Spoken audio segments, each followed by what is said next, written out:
Now, with great honor, we invite you to experience the magic of the real love through our series of programs. Let's continue with part 5.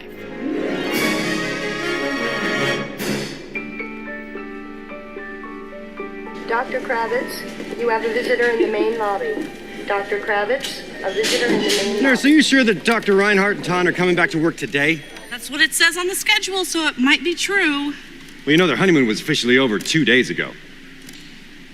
And then there is that 1 day's travel from Lake Como, which would have been yesterday. Of course, one must not discount jet lag. Are you concerned at all about their jet lag? I'm nearly frantic about their jet lag, but somehow I am able to push that aside and soldier on with my tasks at hand. Yeah. I'm not so much concerned about Dr. Reinhardt. He wouldn't know a tropical parasite if it bit him. If only. But Ton. Oh, Ton. She's so delicate. Oh, even though I know she's really not. You know, she would have to have the strength of 20 women to survive what she's been through. Even so, I made her this cake. You what? Yeah, for jet lag and a welcome back thingy. You know, it's flourless celery and rutabaga with caramelized leek frosting. I know. Do you have any idea what they serve on airplanes these days? She must have been used to eating dreck. Klaus. I mean Dr. Berghoff. No, I mean Klaus. I think you should back off a bit from the newlyweds. Agree at all? No. Well, frankly, no. I'm just trying to be, you know, friendly. Friendly is good. I tell you what, how about you meet me in the nurse's lounge after our next shift and you can feed me some of that caramelized leek frosting. I'm gonna go put this in her locker. Klaus! I know, don't light the candles this time. Is anybody ever gonna forget that? You two, you need to go to the ENT doctor. Nurse, could you escort them to the ENT? Sure, Tom, when you get a second, 2 more refugee buses have just arrived. I'll be right My there. chest is burning and my head is killing me. I think I'm going to faint. Nurse, we need some help here. Tom, I need you. I don't understand a word this refugee is saying. Tom, when you get a chance, I've just come from the children's ward. I'll talk to you later. Yes? Your patient, Lynn. Is everything okay? She's fine, but she wants to see you. Oh, this is not a good moment. Tom, take a break. You deserve it. Go. Thank you, doctor.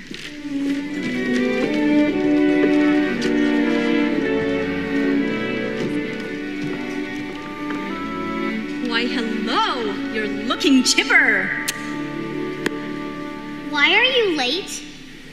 I beg your pardon? To class? Oh, to class. I'm very sorry, teacher, but my school bus driver got lost, you see, and we ended up in an entirely different country. What country? I'm not entirely sure, but it might have been Zanzibar. Is it far from here? Pretty far. And that explains why I am so late, you see. That's okay. But now you have to give the entire class an oral report on Zanzibar. Oh, all right. Zanzibar, an island nation founded 12 million years ago by a family of great blue whales. They love to spend their summers there frolicking in the cool mountain waterfalls. Whales don't frolic in waterfalls. You're just too smart for me. Hello, darling. Hey. Hello, Lynn. Doctor. Oh, I'm so glad you're feeling better today, sweetheart. Would you excuse Ton and me for one moment? She's growing stronger every day. Yes, it's wonderful, but she has a test result here that I'm not at all happy about. What is it? Tuberculosis, fairly advanced and very contagious. I'm ordering her complete isolation. Isolation? She needs to get out in the sunshine, see other children, learn to forget what she's been through. Yes, Tom, that would be ideal, but this is a hospital, and there are other patients here that are at risk. Maybe she could live with us. No, that's completely inappropriate. She'll need constant monitoring. Will I be able to visit her?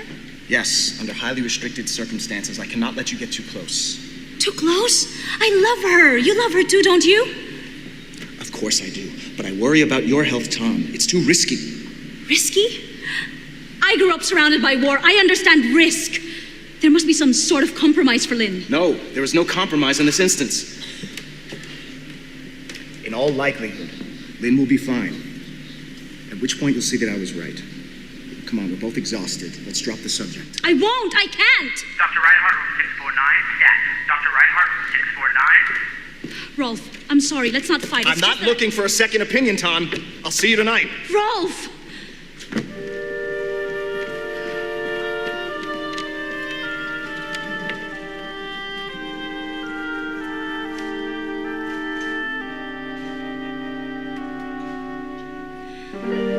I miss you already this morning when I woke up in your arms. The last night of the weekend.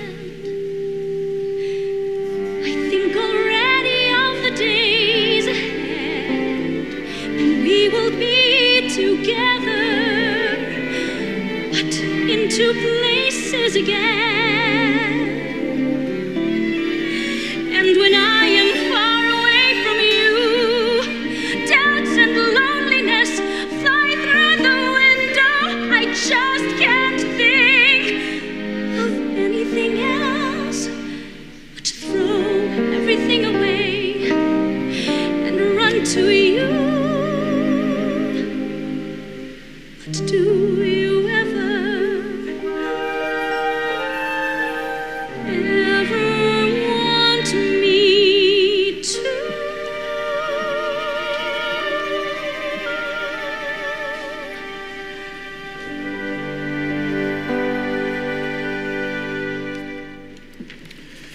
Dear Dr. Darling, in recognition of our 2-day anniversary of not speaking to one another, a poem. I set out, spreading my wings to the heavens. I proceed to call on you, the one I cherish. The earth is vibrant, exulting in our reunion. An uncommon day of happiness, together as on our first meeting. Let us overlook the nights of our distress, sing on full moon nights, chorus on breezy days. Life is an aromatic flower garden. Oh mine. Oh mine. Carla, find someone to cover my shift. I have a date with my wife, but she doesn't know it yet.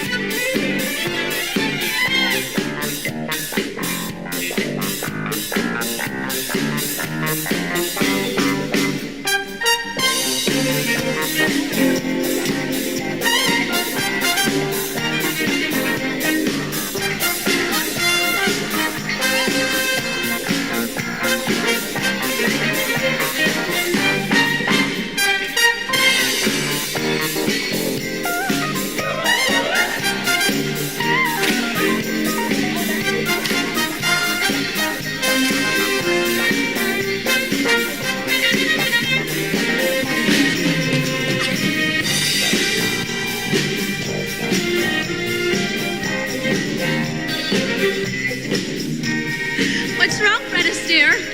Can't keep up with me? You can't keep up with me. Ever tried this one? No problem. Oh, Jesus. Oh. I'm sorry. I know not to take in vain the name Jesus or Buddha. Two very important men in your life, after me. They're not men, they're masters. I know. Your faith keeps you grounded. A higher power keeps all of us grounded. Well, gravity grounds me. Without faith, people fall. Take a leap of faith with me. I adore you, my magnificent man of science. And you enchant me, my poetical, passionate muse.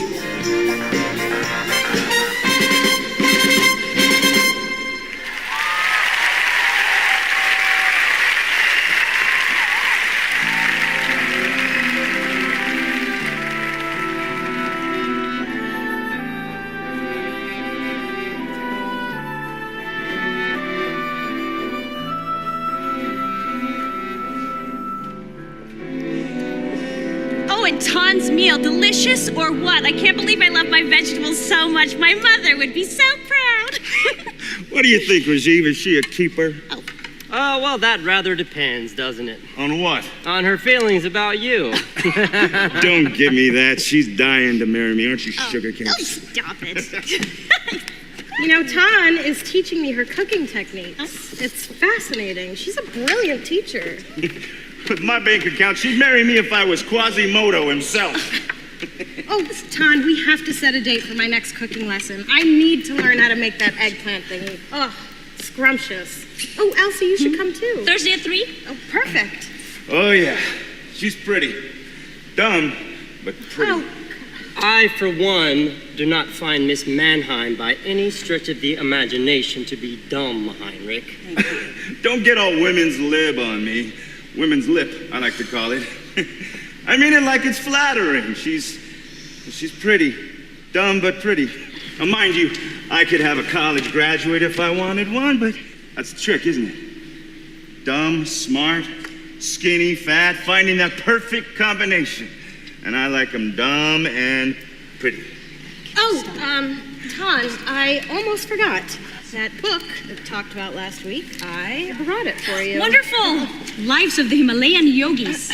Is that Yogi Bear or Yogi Berra? Yogis, Heinrich, Himalayan yogis. But really, nobody expects you to have ever heard of such a thing. Nope. Nobody expects you to be anything, darling, but the stupid, vulgar, drunk, benighted boor that you obviously disgustingly are. Hey, now. What kind of a thing is that to say? How dare you say stuff like that to me? Party's over. Good night, Heinrich. Good night, everyone. Heinrich, we're going to send you back to your home in your nice warm bed. You won't remember anything in the morning. Crazy. Why don't you stay here with us tonight, Elsa? No, I think I need a little fresh air, but thanks. Tan. I'm so sorry. Oh, it's okay.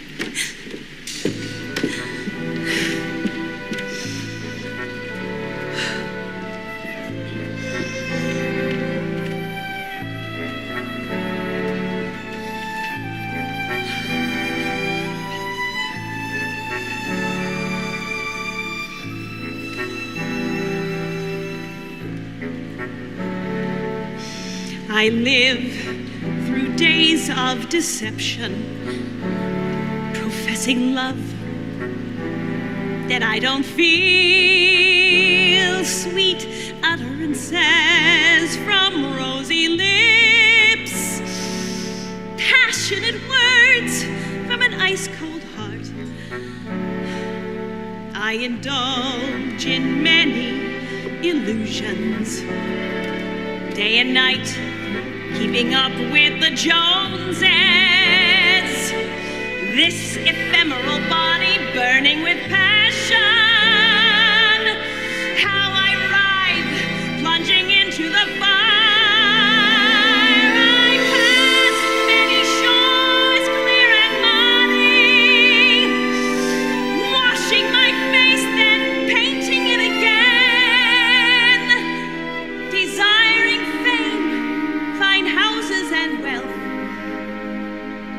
to enjoy this life I've abandoned, noble ideals.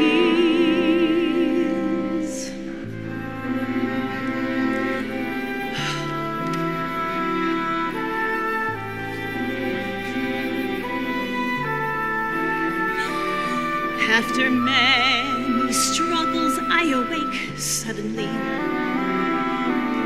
asking myself, is that all there is? What does it matter if you extra tens of years chasing gain with efforts so dear?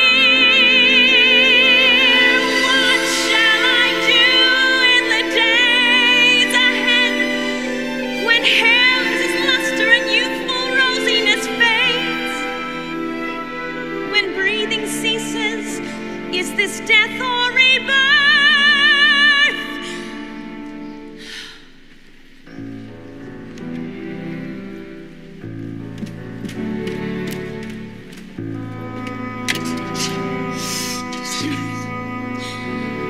Munich 539762, please. Heinrich. Hey, it's Elsa. I know, I'm sorry. I'm sorry. But hey, kiddo, the night's young. You want to go out for a drink or something? Great. I'll see you there.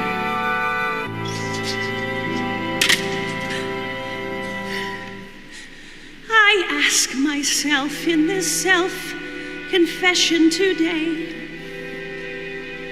is this life or is death close by?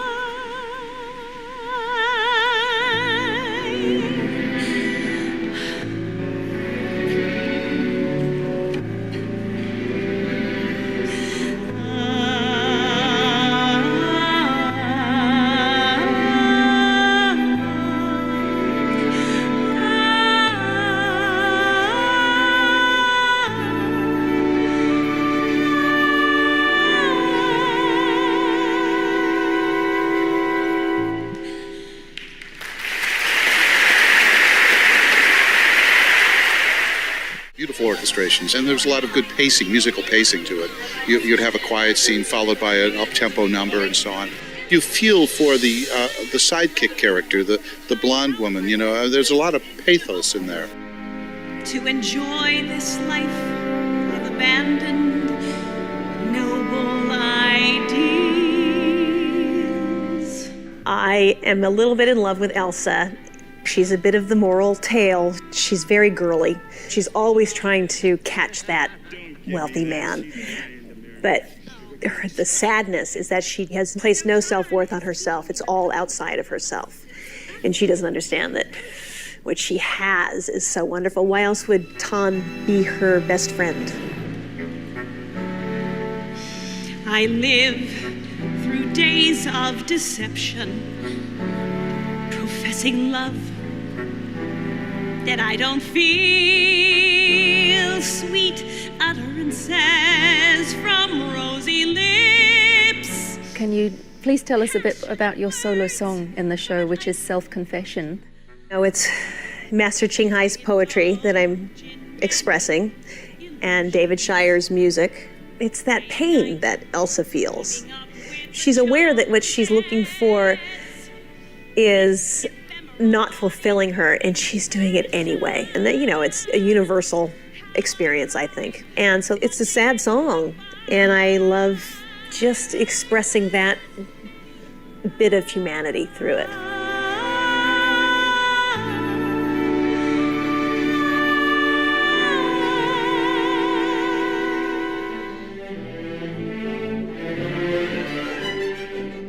Admirable viewers, we appreciate your company today for The Real Love, a musical that unites hearts, part 5 of a multi-part series.